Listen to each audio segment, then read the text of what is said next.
Le but du voyage est une rivière à saumon qui s'écoule dans la péninsule de Kola, au nord de la Russie et du cercle polaire. Cette rivière, mondialement connue pour sa densité de saumon atlantique, se jette dans la mer Blanche.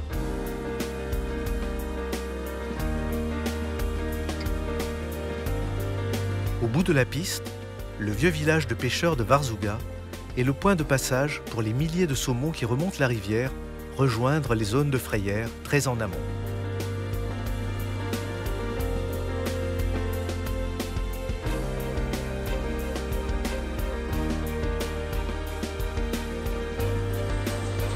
C'est à bord d'un hélicoptère de transport Mi-8 que nous rejoignons le camp de pêche au bord de la Varzuga. Anthony et René sont venus en éclaireur avec le personnel du camp préparer l'accueil des premiers pêcheurs de la saison. Une saison qui théoriquement débute mi-mai après la débâcle et qui s'achève fin juin. Une saison sans nuit où le jour dure 24 heures sur 24.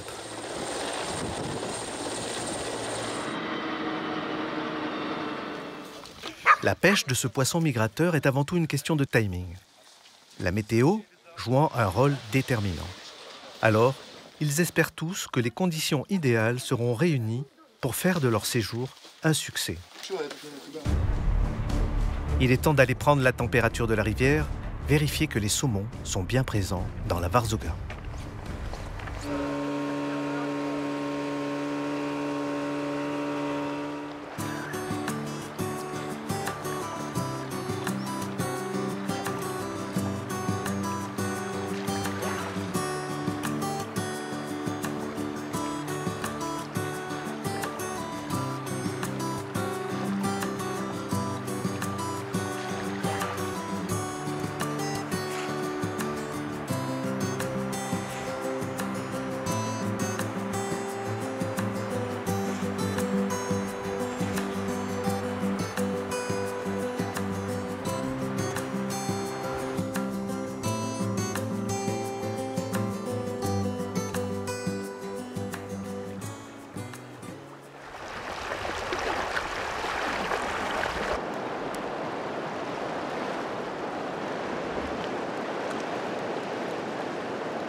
Une première heure de pêche qui commence bien.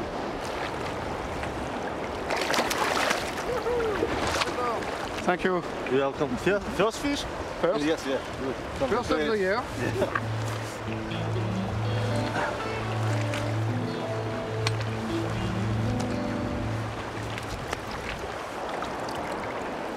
Un beau saumon de la Varzuga. On vient d'arriver sur le camp 2 jours avant l'arrivée des amis et des clients qui arrivent mardi pour découvrir la rivière, parce qu'on n'a pas d'informations avant d'arriver, notamment au niveau température, niveau d'eau, remontée des poissons.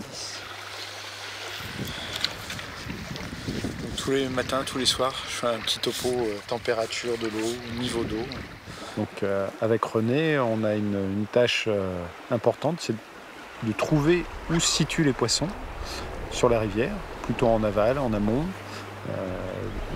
voir si les poissons ont colonisé tous les poules, pour piqueter les poules, pour faire des rotations en fonction des remontées de saumon, pour être fin prêt le jour où les clients vont arriver.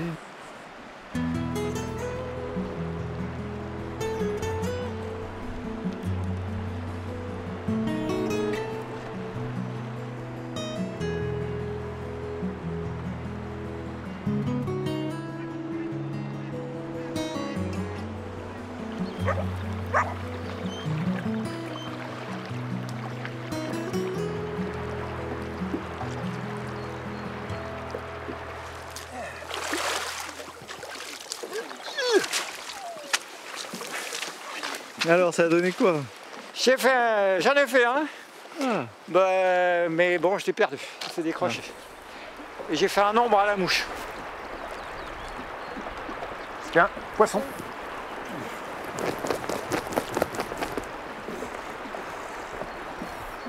Oh, ça c'est un client, ça.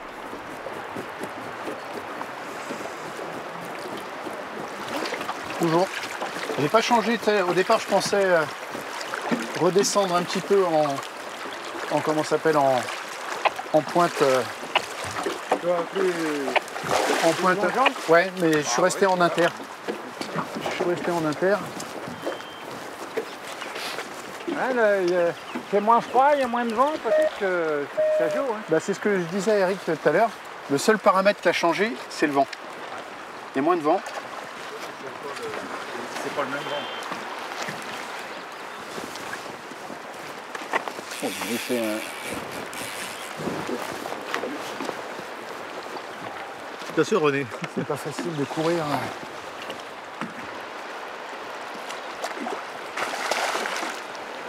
Pas content celui-là.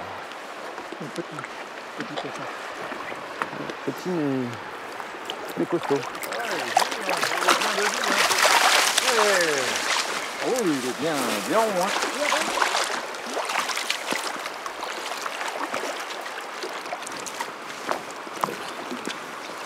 C'est un poisson un peu plus gros. 3-4 kilos. Même s'il est un tout petit peu cuivré au niveau de là, tu vois que c'est un poisson qui est frais. Enfin, il est tout argenté.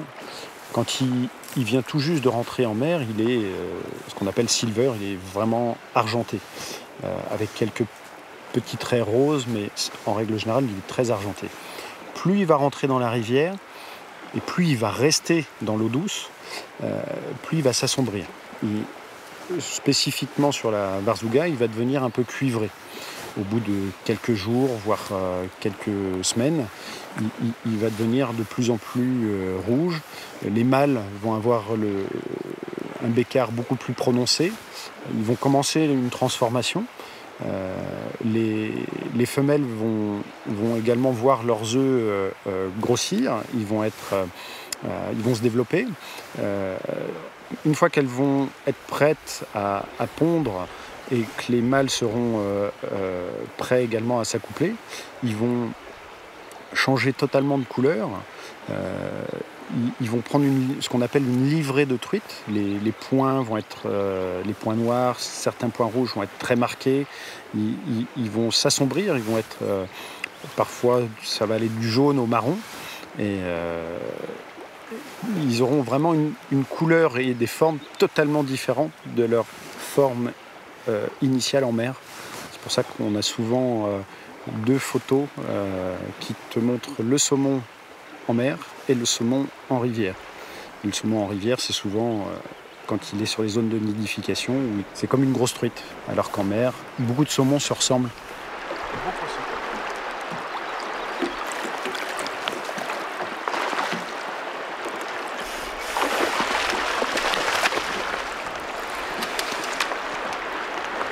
Beau poisson.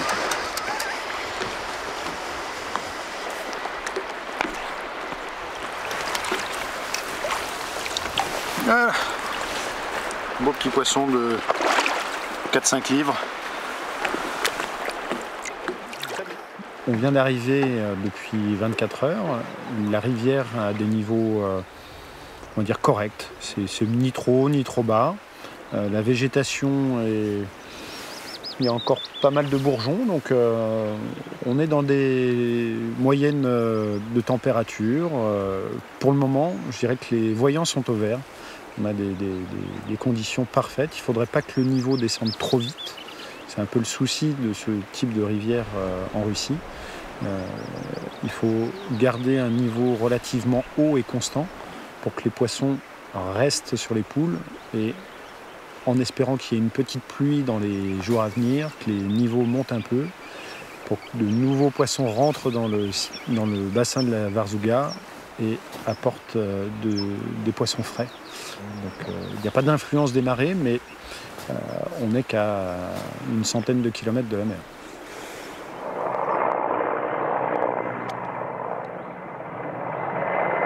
L'arrivée du reste du groupe est annoncée.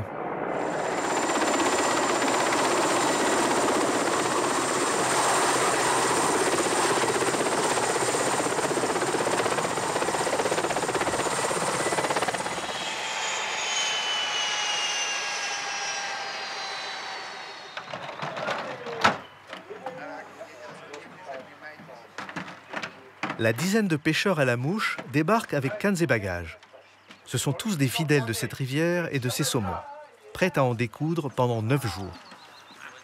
Avec l'espoir et l'optimisme qui les accompagnent depuis des semaines qu'ils s'y préparent. Après ces joyeuses retrouvailles de colonies de vacances, tout le monde prend place dans la salle à manger. Ça fait plaisir de vous voir. À la fin du repas, Anthony fait un compte-rendu de son repérage et explique l'organisation de la pêche pour les jours à venir. Le 6e jour, vous allez pêcher le Holden Hole. Le parcours de pêche de 30 km est jalonné de poules attribuées par rotation après un tirage au sort. Je vais vous faire tirer au sort. Cette méthode permet à chaque binôme d'avoir la certitude de pêcher tous les poules sans pour autant créer de pression sur certains. Holden, c'est quel numéro? Holden. Alors, qu'est-ce que j'ai tiré? 2. Le tiré, le 2. Arrive encore. Alors, les 2 par Lagoon Ouais. Ah. et Chivanga l'après-midi. Oh. Là, demain, vous allez pêcher Holden Hole Ok. et Siliyama. Ok. Après-demain, Ouais. vous allez pêcher Lagoon en premier Oui. et Chivanga.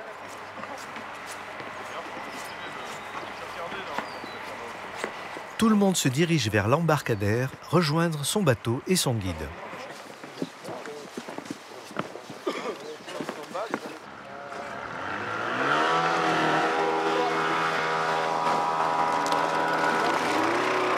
Le pool le plus en aval est à une douzaine de kilomètres. Les poules les plus en amont du camp ne sont pas accessibles en bateau, mais les berges sont faciles à suivre pour remonter sur plusieurs kilomètres. Pour cette première journée, on va accompagner Anthony et Stéphane jusqu'au pool de la Pana, principal affluent de la Varzuga, à une douzaine de kilomètres en aval du camp. L'avantage de ce pool situé à la confluence est de concentrer les remontées de saumon des deux rivières. La densité de poissons y est donc plus élevée. C'est la raison pour laquelle il est très apprécié.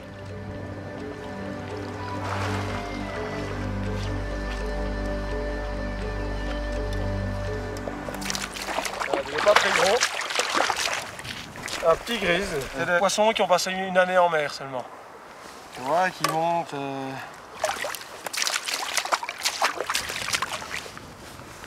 Voilà, il a les grosses taches ici, donc c'est un poisson qui a un peu de couleur. Tu vois, il est un peu jaune ici. C'est un poisson qui a déjà pris un peu de rivière. Ça veut dire qu'ils sont montés très tôt cette année. Ok. Bon, écoute, c'est un petit, mais bon. Tiens, un premier. Voilà. On va se remettre au boulot.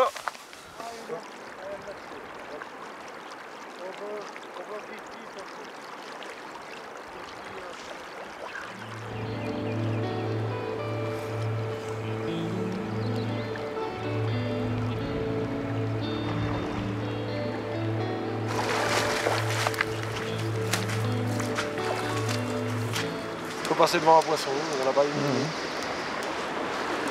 Faut pêcher, et à un moment, ben... Là, tu as changé de mouche 2 fois déjà. Ouais. J'ai mis une plus lourde, et en réalité, les poissons montent en surface, c'est le goût des petits, hein. C'est les petits poissons qui, des fois, qui viennent attaquer en surface.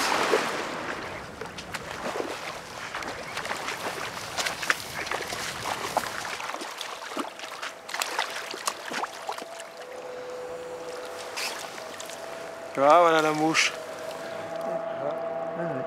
Ouais, il est plus blanc que l'autre. L'autre avait du jaune en dessous, tu vois ici. Et alors la caractéristique des poissons, c'est qu'ils sont légèrement violets, je sais pas si tu vois. C'est les poissons qui ont été pris dans les glaces. Et dès le dégel, ils remontent et ils sont pas tout à fait blancs. Ils sont légèrement violets. Un beau petit poisson.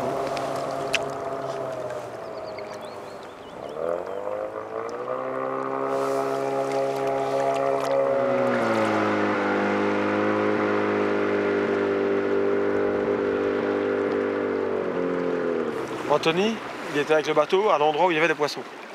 Quand il pêchait de l'autre côté, de l'autre côté ici, mais il n'en prendra pas. Il aurait dû se mettre 20 mètres plus loin de l'autre côté et lancer vers moi. Tu vois, moi d'ici et lui de l'autre côté, on aurait pris des poissons tous les deux. Mais il s'est mal mis. Voilà, l'histoire.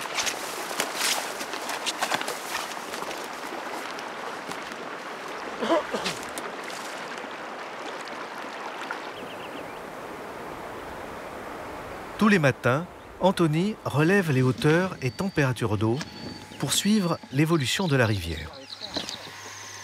Je crois qu'hier on était à Moins 10, non? À 10 perdu 3. 2 cm 3. C'est toi là, entre le 12 et le 14. Mais hier elle baissait, hein, parce qu'il y a un moment, moi j'étais sur une pierre. Et puis, bon, j'étais choqué. Je regarde, il n'y avait plus d'eau dessus.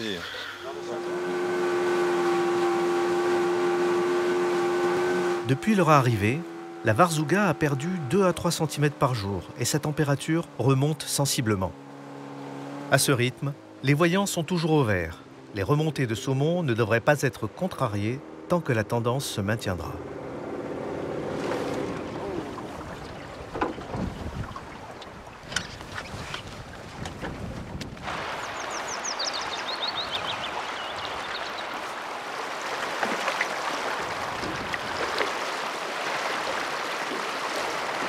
J'ai commencé à pêcher le poisson migrateur dans les années 90. Je me suis mis au saumon atlantique en me disant pourquoi il y a autant de gens sur Terre qui pêchent le saumon atlantique. La stylette c'est beaucoup mieux, c'était un peu la rivalité des deux. Et puis je suis venu faire mon premier voyage au saumon et c'était vraiment la révélation de la touche d'un saumon par rapport à un autre poisson. N'importe quel autre poisson n'a aucune comparaison.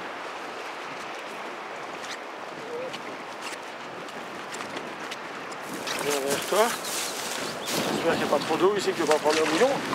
Sur la Varzuga, la différence par rapport aux autres rivières, c'est que quand ça dégèle, le poisson monte plein pot et est très très agressif par rapport à un autre saumon qu'on prendrait au Québec ou ailleurs. Donc tu as des poissons qui viennent carrément attaquer en surface comme sur un leurre de surface, qui prennent la mouche et qui te sortent 4-5 mètres de soi avant que tu puisses ferrer. Donc je viens ici exclusivement, principalement pour l'agressivité du poisson et la touche du poisson est exceptionnelle par rapport à d'autres rivières.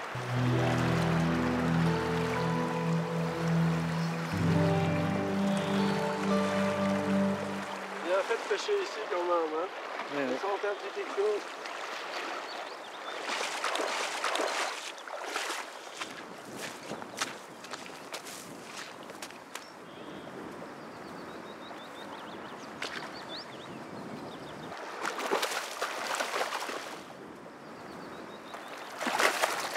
Ah, j'ai eu la touche et tout quand Ron était là, j'ai eu la tirée. Écoute, j'attends, ça va être comme tout à l'heure, ça va être la galère.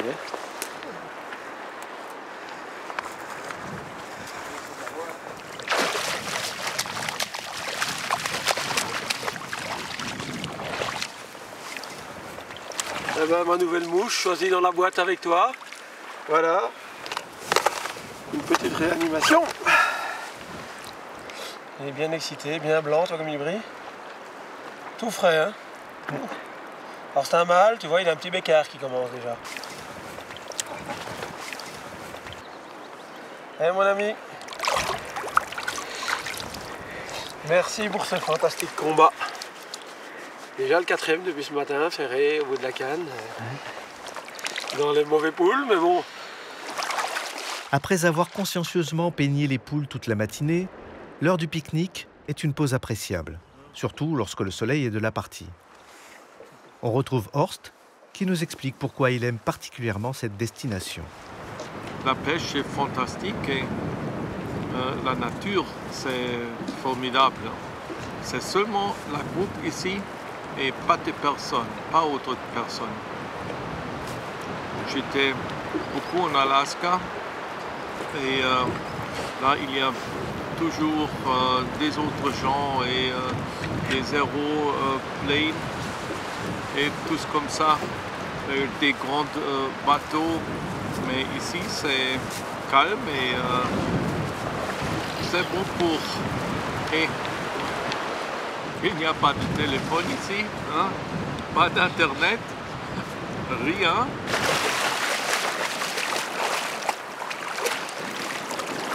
Si c'est calme, c'est bon pour moi.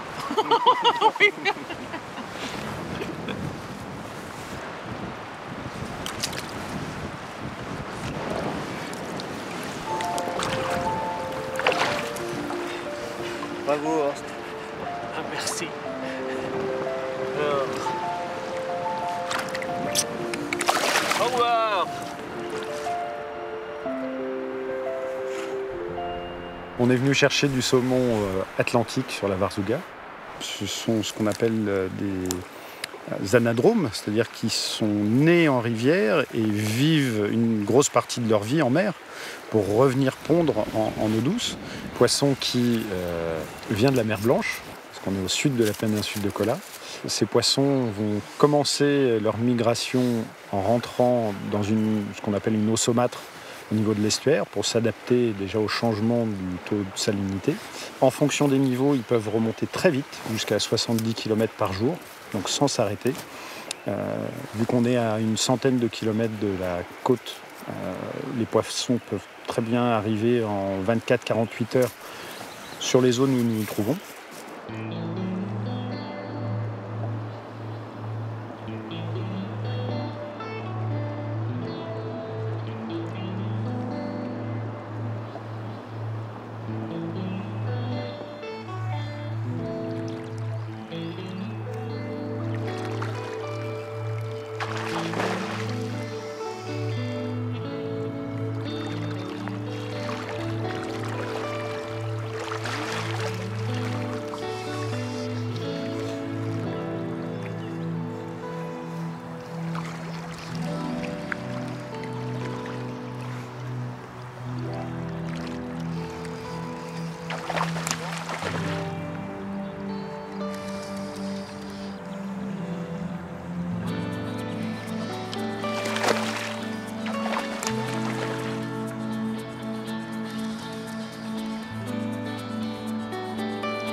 Entre passionnés, la pêche ne s'arrête jamais.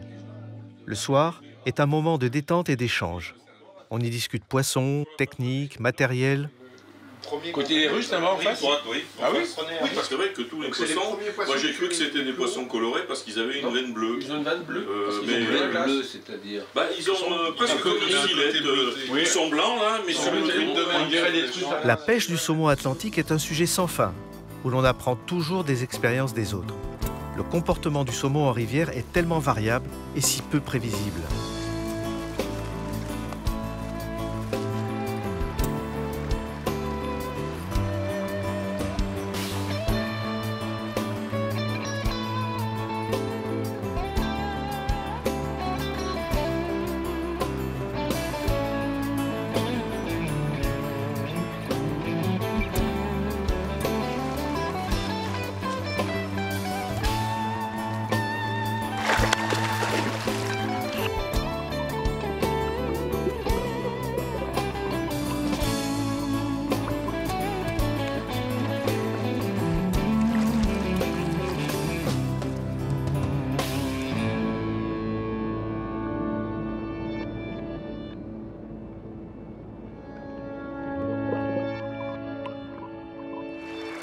Comme une flèche, il est parti. T'as vu?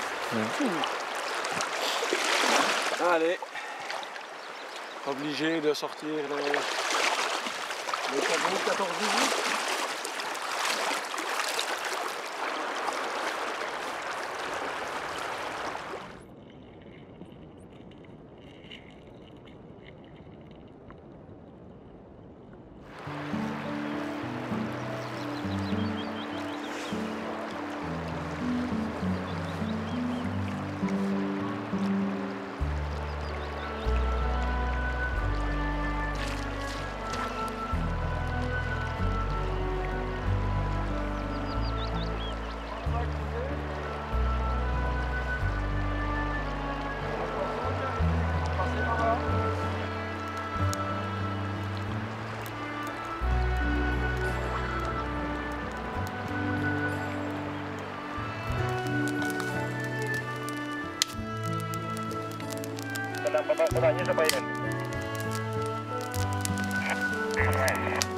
Ouais, il était pris juste dans le nez, tu vois là, petite blessure. Parce que j'étais occupé à ramener, à stripper. J'avais déjà décroché un il y a 3-4 minutes. Donc je me suis dit je vais continuer à essayer de les exciter et ça a marché. Voilà.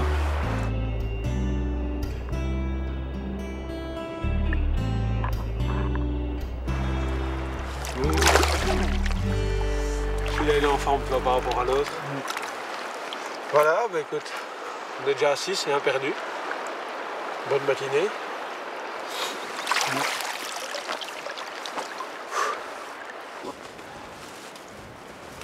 Là, t'as pas trop changé de mouche quand même, ce matin, non?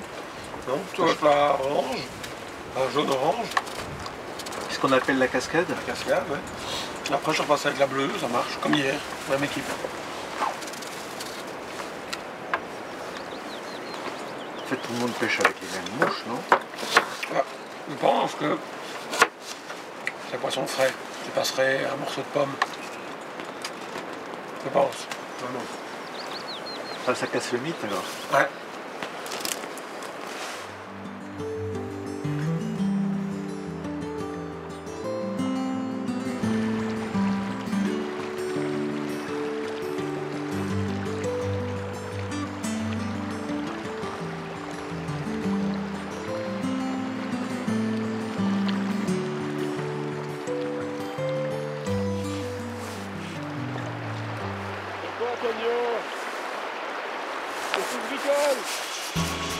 J'ai l'impression d'avoir un cure-dent dans la main.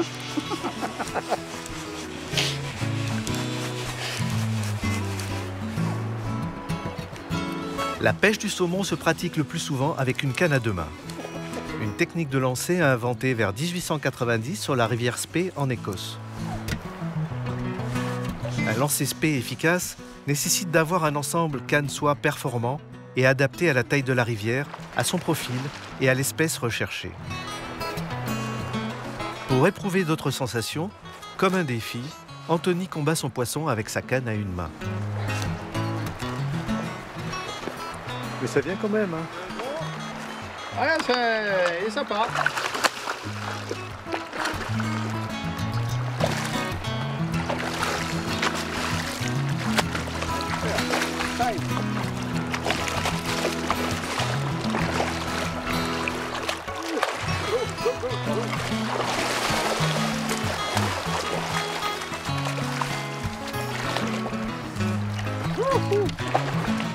Hey, c'est un beau poisson, hein? Ah, voilà. J'étais venu pour un poisson en canne à une main. Et superbe. Ouais.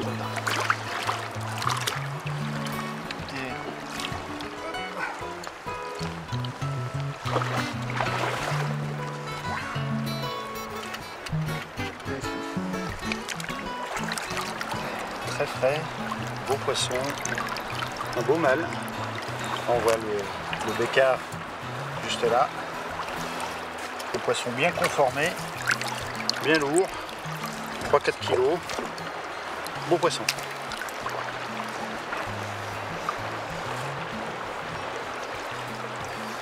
On va le laisser un peu reprendre ses esprits.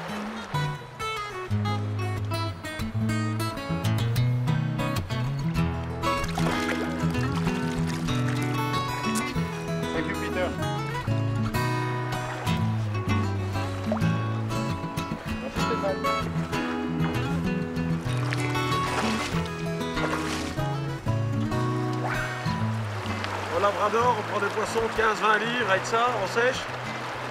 Tu fais pas le malin, hein? Non. Mais sur une jambe, c'est pas mal. Encore une journée qui s'achève et l'on se retrouve autour de la boîte à mouches spéciale Varzuga. C'est une boîte qui va particulièrement bien sur la Russie. J'ai essayé certains modèles au Canada ou ailleurs, certains modèles fonctionnent et d'autres pas du tout. Donc les législations sont différentes. Par exemple au Canada, on ne peut pas pêcher avec des hameçons doubles, on doit pêcher avec des hameçons simples, donc c'est différent de chez nous. Donc quand les eaux sont hautes, on pêche avec des grosses mouches. Au plus l'eau baisse, au plus on diminue la taille, tout en regardant la température de l'eau aussi. Si l'eau chauffe, ben, tu diminues la taille. On démarre avec des hameçons ici qui sont des hameçons 6. Et j'ai des modèles qui descendent jusqu'à 14. Après, les couleurs, y a du standard, comme tu vois ici. Et j'utilise des mouches foncées partant foncées, les mouches claires partant ensoleillées. Ça, c'est une règle de base dans toute la pêche, que ce soit à la truite ou au saumon. Et puis voilà, chacun a ses petits secrets, ses petits modèles préférés. Tu prends avec certains modèles, et comme tu prends avec ces modèles-là, tu n'utilises pas les autres. Parce que tu sais que tu prends avec celle-là, tu as confiance dans un modèle, comme le modèle bleu ici, qui est une mouche de Nick Podolsky, qui est bleu, corps noir, avec un hacle orange devant, qui marche très bien. Très très bien. Tu m'as suivi cette semaine, tu as bien vu que ça fonctionnait superbement bien. Après, le modèle le plus répandu sur cette rivière, c'est la cascade. Donc c'est une mouche orange et jaune avec un peu de noir, une aile noire. Et puis si la cascade ne fonctionne pas, ou que j'ai un refus, ou que j'ai un poisson qui vient tirer sur la mouche et puis qui ne prend pas, je change sur l'autre automatiquement. Et puis en désespoir de cause, j'essaye un modèle. Voilà, le chat a l'air preneur des modèles noirs, les modèles noirs, tu vois. Il choisit des mouches pour le lendemain. Je vais peut-être l'engager, le prendre à la pêche avec moi demain, pour me donner de bons modèles. Ça marche aussi, ça marche bien ça. Ouais, c'est celle-ci ici que j'ai citée, c'est celle-là, oui. Avec le cul orange, hein. Ouais. Puis ça, là, c'est pas mal non plus. C'est une cascade, ça. Ouais, c'est une cascade, voilà, c'est la même que ça. Ouais, pareil. Voilà, enfin, elles sont toutes bonnes, hein, mais c'est vrai qu'on a plutôt tendance, comme le disait Stéphane, à pêcher avec les mouches avec lesquelles on a déjà fait du saumon. D'accord. Voilà. Bon loulou, tu fais quoi demain? Tu vas où demain?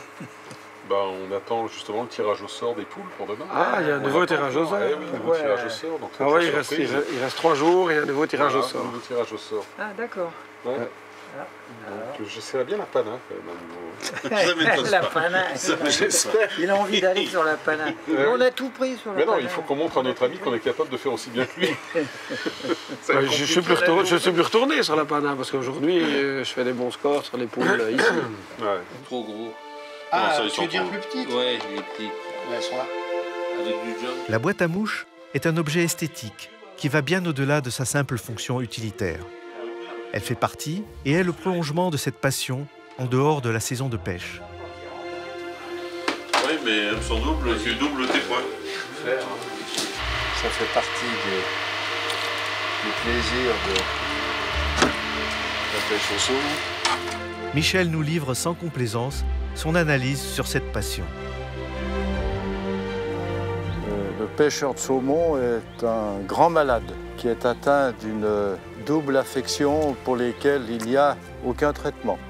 La saumonite et puis la saumonphilie, en raison de l'amour passionnel qu'il développe pour ce poisson et qui est à la limite, dirais-je, de l'atteinte psychiatrique.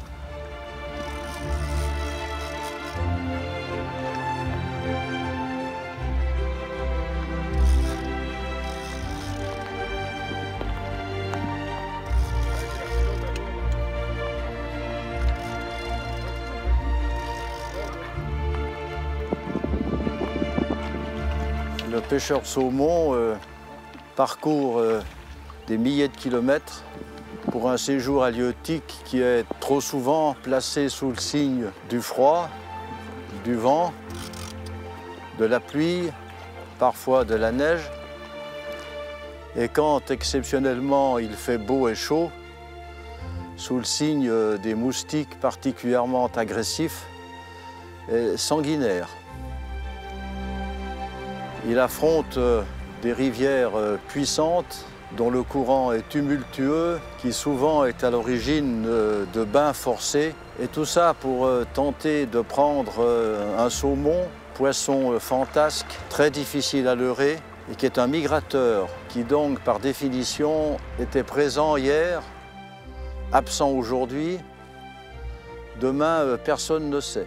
Ce qui conduit d'ailleurs souvent le pêcheur de saumon à développer une paranoïa, parce qu'il est convaincu qu'il n'est jamais au bon endroit, au bon moment. Mais rien n'y fait, à chaque migration du poisson, en mai-juin sur ces rivières septentrionales, le pêcheur migre aussi. Il migre parce que chaque poisson pris, pour lui, c'est un petit morceau de son Graal. Et chaque année, il est pris par une irrépressible besoin de venir dans ces contrées pour tenter d'assouvir tant bien que mal, souvent plus mal que bien, sa passion. Voilà pour moi ce qu'on peut dire d'un pêcheur de saumon. L'histoire de la migration des saumons atlantiques est étudiée depuis plus d'une centaine d'années. Pourtant, elle demeure un grand mystère. Elle nous questionne sur les facultés extraordinaires de ce poisson qui rendent possible ce long voyage à travers le temps et les océans. À commencer par cet irrésistible appel vers la mer qui verra dévaler au printemps les jeunes saumons en banc qu'on appelle les smolts.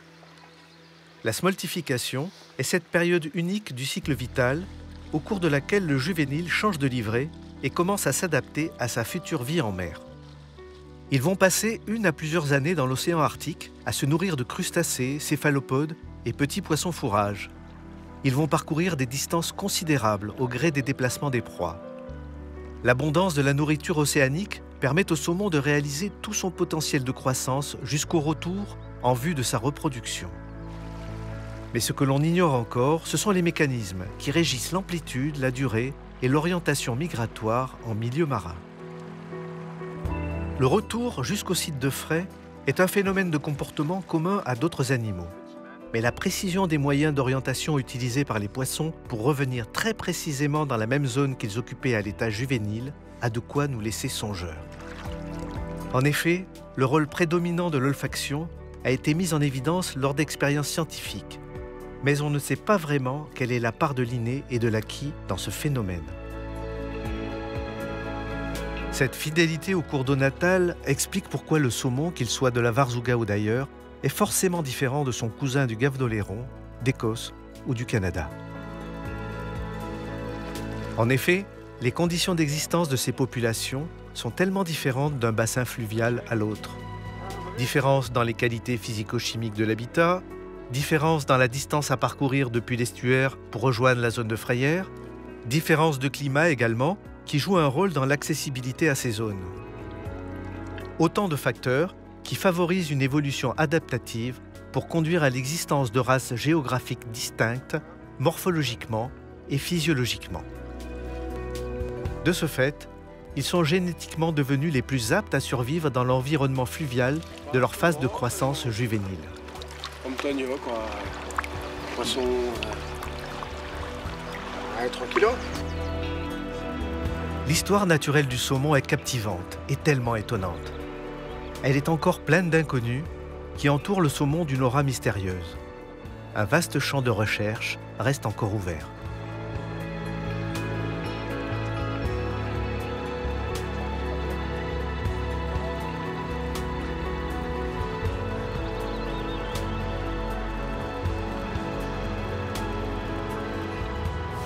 Dans le soleil, on arrête de pêcher du soleil. Dès que je vais mettre la main sur la canne, je me barre.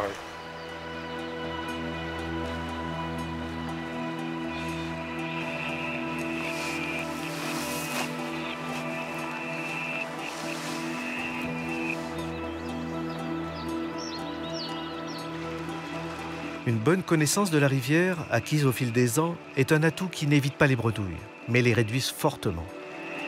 La rivière Varzuga est de taille moyenne. Elle mesure de 30 à 65 mètres de large, avec de nombreux rapides et parties rocheuses en amont du camp.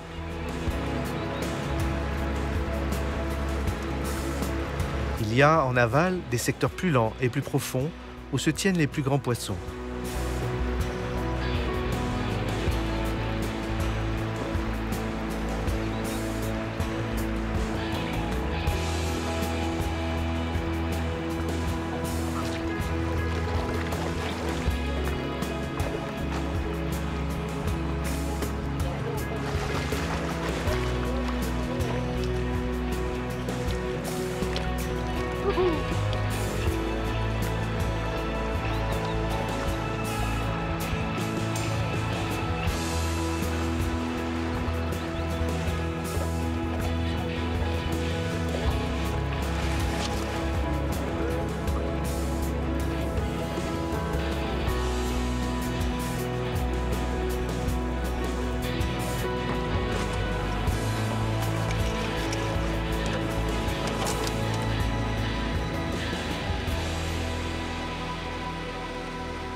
Tu le tenais, Peut-être avec posais sur un rocher. une canne à deux mains, ça doit être difficile à lancer une tennis.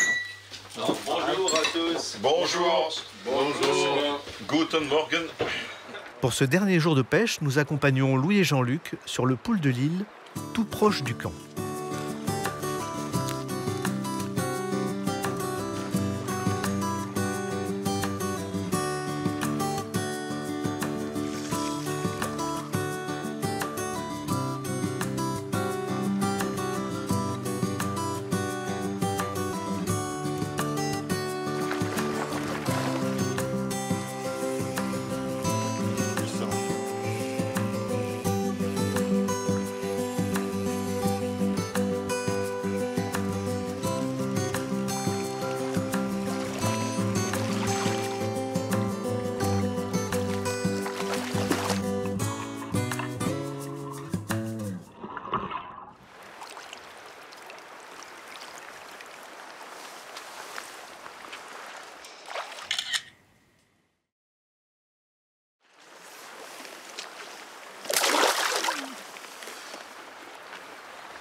Et voilà.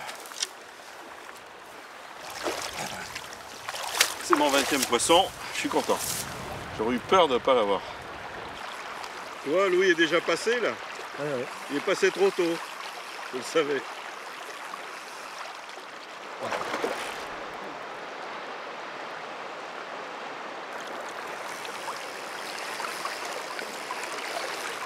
Ouais, Louis en a un aussi.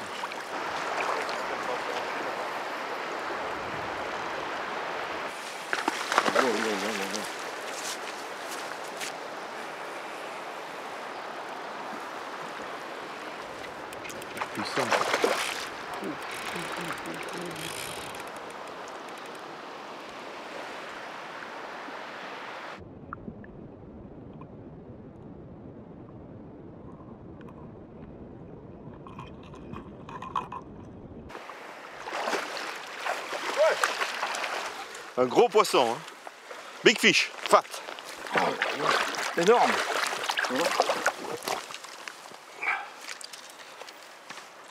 Oh, il fait 90, mais il est énorme. Hein.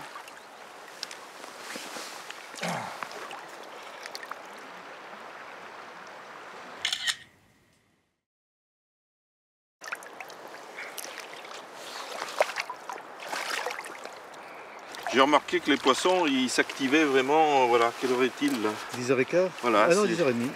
10h30. 10h30. Et l'autre fois, ça m'a fait pareil, j'avais commencé au-dessus, j'ai pris un premier poisson là, Louis avait déjà passé ce secteur, et j'en ai pris 5 là. Mais bon, là, il était gros, hein, celui-là. Vraiment un magnifique poisson. Ça montre que sur la Warzuga, il y a des poissons taille moyenne, mais il y a des très très gros poissons aussi.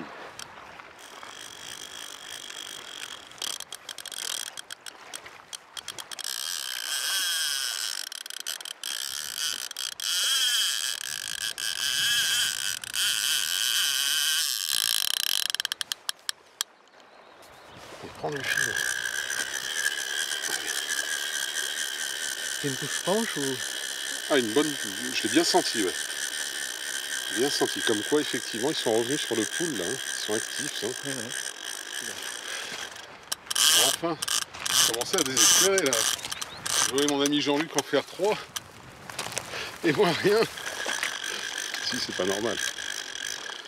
Allez, viens là, bébé. Voilà, je lui emmène. Yes! Nice fish. Beau poisson, Romain. Thank you.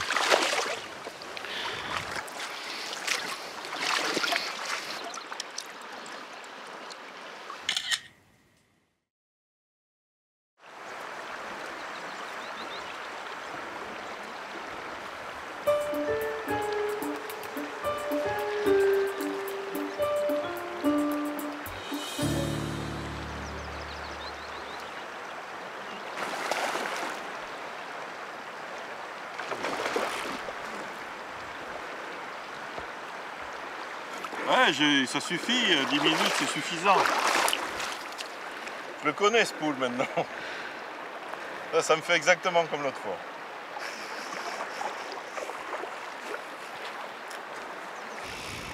puissant celui-là aussi.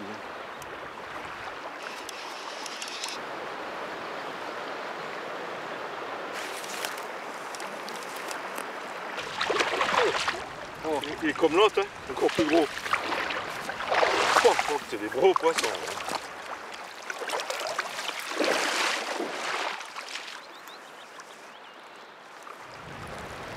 Je mets une Sunray Shadow que je vais légèrement stripper. Et normalement, ça peut réveiller un peu l'agressivité du saumon qui vient d'essayer de prendre ma mouche. En général, c'est une technique qui marche plutôt bien. Bon, on va voir. Hein. On va voir ça tout de suite. Encore.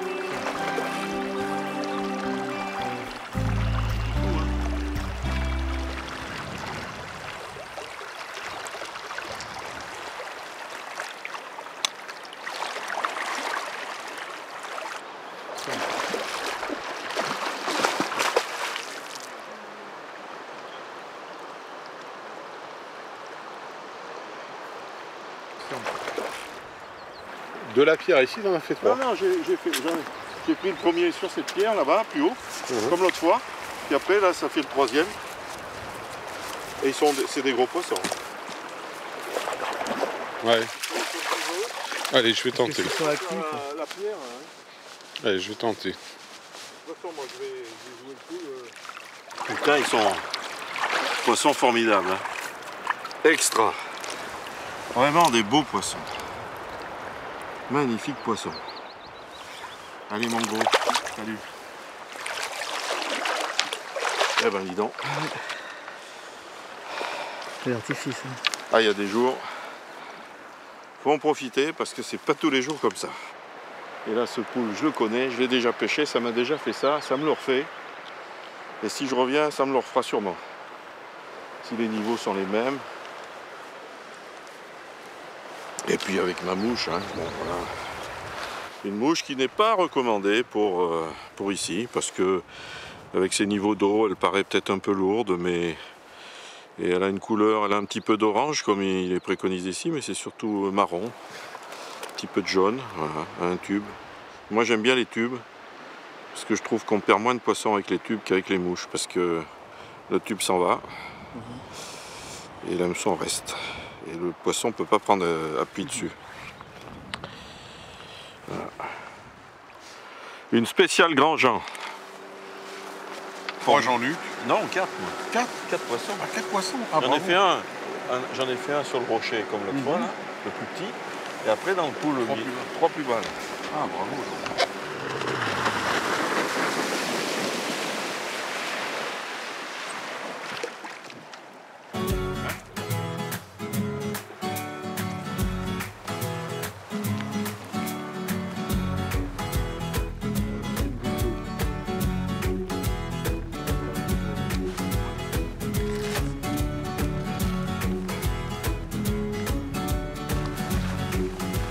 Roma.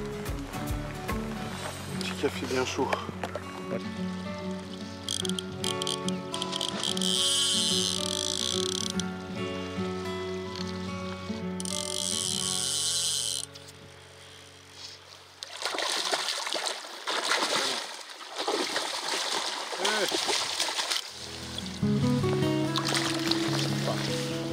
Il est beau, hein. Magnifique.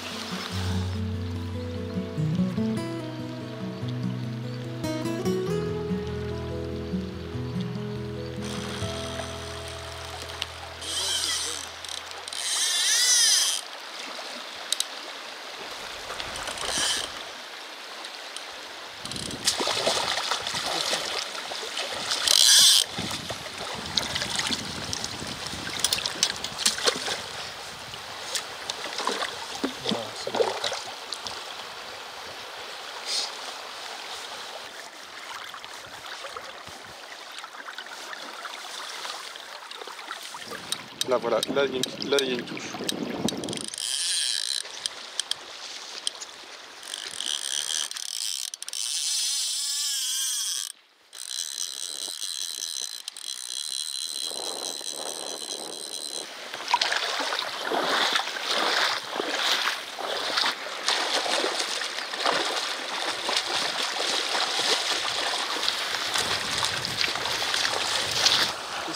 phoque, ça.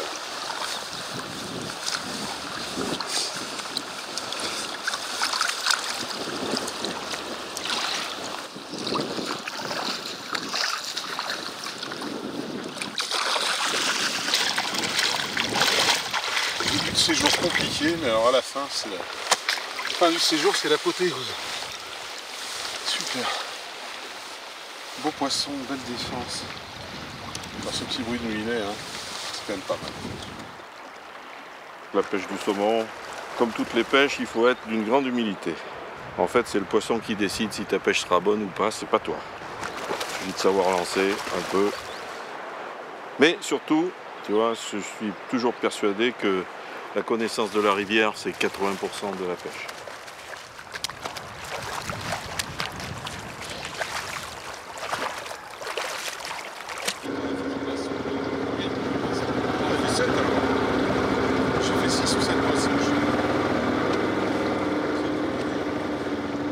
La Varzouga a tenu sa promesse.